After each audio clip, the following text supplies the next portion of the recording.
I will speak, Mr. Speaker, on the recently concluded deal between TV5 and ABS-CBN. The gentleman has 10 minutes. Thank you, Mr. Speaker. Yeah. Mr. Speaker, I rise on a question of privilege. Last week, the merger between ABS-CBN and TV5 was announced. I think it was met by public skepticism based on the initial requests of TV stations and radio stations requiring comments from this representation. Mr. Speaker, to be honest, I think the merger left a bad taste in the mouth. It leaves much to be desired. It is public knowledge, Mr. Speaker, that 2 years ago, on the application for renewal of ABS-CBN's franchise, this Congress, or the 17th Congress to be more particular,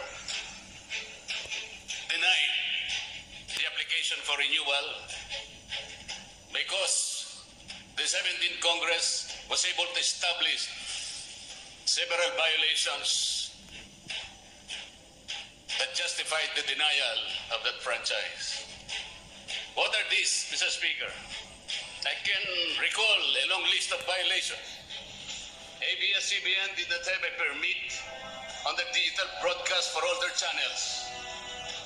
It has no permit for the encryption of its signal and its contents. ABS-CBN violated the cease and desist order issued by the National Telecommunications Commission. ABS-CBN also operated and sold illegally millions of TV Plus black boxes without the approval of the National Telecommunications Commission. ABS-CBN also made telecast on pay-per-view even without the authority of the conditional access system by the NTC.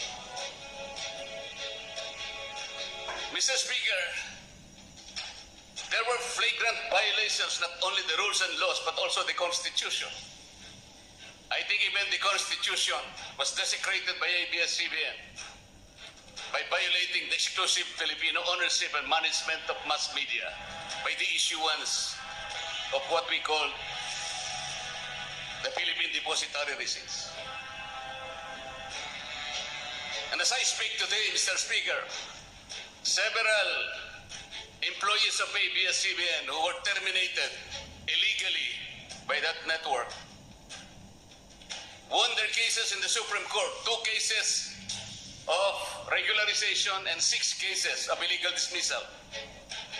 These cases were won in the Supreme Court, Mr. Speaker. And 2 of these already had entry of judgment issued by the Supreme Court. But the NLRC, Mr. Speaker, for unknown reasons, did not even lift a finger to help the workers. Some of them are older already, and some are dying already, Mr. Speaker. I can probably blame the concerned agencies of government who did not act on these violations. For example, the BIR promised at that time that they will look into those allegations of non-payment of taxes, of correct taxes, by employing a dubious subsidiary called Big Dipper to operate like a tax shield in order to evade the payment of rightful taxes, billions of taxes due to the government, Mr. Speaker.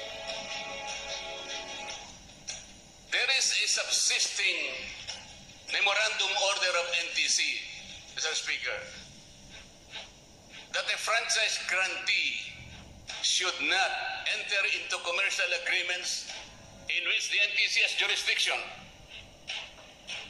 with those companies or parties that have obligations to the national government or the national government. It is my humble submission, Your Honor, Mr. Speaker, that these violations, by the way, Mr. Speaker, this representation calculated the administrative penalties that should be paid by ABS-CBN to the government. And my calculations totaled 1.6 trillion pesos. If this can be considered as obligations to the national government, then the NTC order, again, should be applied. Ang problema kasi, Mr. Speaker, this concerns agencies, NTC, the BIR, although it promised to look into the allegations of these tax evasion schemes, did not bother. They lacked the vigilance. They did not summon the agency or even the sense of duty required by the respective offices. And by every measure, Mr. Speaker, I think even TV5 has some obligations in this deal. With the substantial purchase, Mr. Speaker, of the outstanding stocks of ABS-CBN, I believe Section 10 of the franchise of TV5 was violated because the rights and obligations have virtually been transferred to ABS-CBN. O pwede ba, Mr. Speaker, na ang isang network na hindi na natin binigyan ng lisensya because of this established violation, wala na siyang prangkisa, pwede ba siyang sumakay ng ganon-ganon lang without settling the obligations to the country, to the government? Is it possible that something that cannot be achieved or obtained directly can be obtained indirectly? I think this is a basic dictum in law, Mr. Speaker. We cannot do that. Section 10 of the franchise of TV5 also prohibits merger with other entities without prior approval of Congress. Wala pa po tayong approval. So I said, this particular deal must be looked into, Mr. Speaker. And I think, because of this deal, we have yet to have let the proverbial cat out of the bag, Mr. Speaker. Why? MediaQuest, the parent company of TV5, is owned by PLDT Beneficial Trust Fund. And the grapevine, Mr. Speaker, is so loud that PLDT Beneficial Trust Fund is owned by an Indonesian national. So if we will reminisce, Mr. Speaker, that the PDRs were utilized indirectly as conduits for foreigners to own mass media in this country by desecrating and circumventing the very constitution that we have, baka naman ang mangyari, ganito rin, Mr. Speaker. Magigising na lang tayo and we will have to see deja vu once again. Mr. Speaker, somebody said that the only thing necessary for evil to triumph is for good men to do nothing.